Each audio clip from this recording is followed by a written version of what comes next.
Hello friends, मेरे channel पर आप लोगों का स्वागत है। दोस्तों, आज के वीडियो में आप लोगों को रूस की ओर से निकलकर आने वाली एक बहुत ही महत्वपूर्ण खबर के बारे में बताऊंगा। दोस्तों, रूस रेड सी एरिया में अपनी मिलिट्री और पॉलिटिकल इन्फ्लुएंस को बढ़ाना चाह रहा है, क्योंकि यह एरिया मिलिट्री और स्ट्रेटेजिक और इकोनॉमिक पॉइंट ऑफ व्यू से बहुत ही इम्पॉर्टेंट है। इसका विस्तार मेडिटेरेनियन सी से लेकर हिंद महासागर तक है। इस एरिया में बहुत ही महत्वपूर्ण चोक पॉइंट्स हैं, जिनका बहुत ही ज़्यादा स्ट्रेटेजिक महत्व है। बस इन्हीं सब बातों को ध्यान में रखकर रूस सूडान में एक नेवल बेस बनाना चाह रहा है, जो कि रेड सी एरिया में ही नहीं बल्कि अफ्रीका में भी रूस के प्रभाव को बढ़ाने में मदद करेगा। दोस्तों, जुलाई 2011 से पहले नॉर्थ सूडान और साउथ सूडान एक ही कंट्री हुआ करती थी, लेकिन जुलाई 2011 में सूडान के टूटने से दो अलग अलग देश बन गए, जिनमें से एक नॉर्थ सूडान है और दूसरा साउथ सूडान है। दोस्तों, सोवियत यूनियन के विघटन के बाद से किसी विदेशी धरती पर स्थापित होने वाला यह रूस का पहला नेवल बेस होगा, जिसके लिए मिड नवंबर में रूस और सूडान के बीच एक एकॉर्ड पर साइन कर लिया गया है।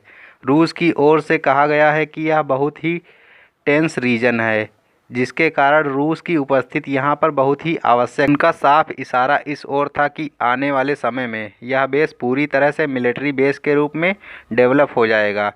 सोवियत समय में रूस के पास देश से बाहर केवल सीरिया में मिलिट्री बेस था। रूस के पास इस समय सीरिया और 5 अन्य देशों, जिनमें से आर्मेनिया, बेलारूस, कजाकिस्तान, किर्गिस्तान और तजिकिस्तान में कलेक्टिव सिक्योरिटी ट्रीटी ऑर्गेनाइजेशन के तहत मिलिट्री बेस मौजूद हैं। इसके अतिरिक्त क्रीमिया में भी रूस का एक सैन्य ठिकाना है, जो कि रूस के द्वारा होम मिलिट्री बेस की तरह माना जाता है, क्योंकि रूस ने क्रीमिया क्षेत्र पर अपना कब्जा कर लिया है। रूस की आर्थिक हालत इस समय बुरे दौर से गुजर रही है, लेकिन फिर भी वह मिलिट्री सुपर पावर के टैग को बरकरार रखने के लिए रेड सी एरिया में नेवल बेस बनाने को तैयार बैठा है। रेड सी एरिया में यूनाइटेड स्टेट्स, फ्रांस और चाइना के नेवल बेस पहले से ही जिबूती में मौजूद हैं। सोवियत समय में अमेरिका के इंडियन ओशन में मौजूद नेवल बेस को काउंटर करने के लिए सोवियत यूनियन ने इथियोपिया और सोमालिया में आउटपोस्ट बना रखी थी। तो अब रूस फिर से मेजर रोल प्ले करना चाह रहा है इस एरिया में।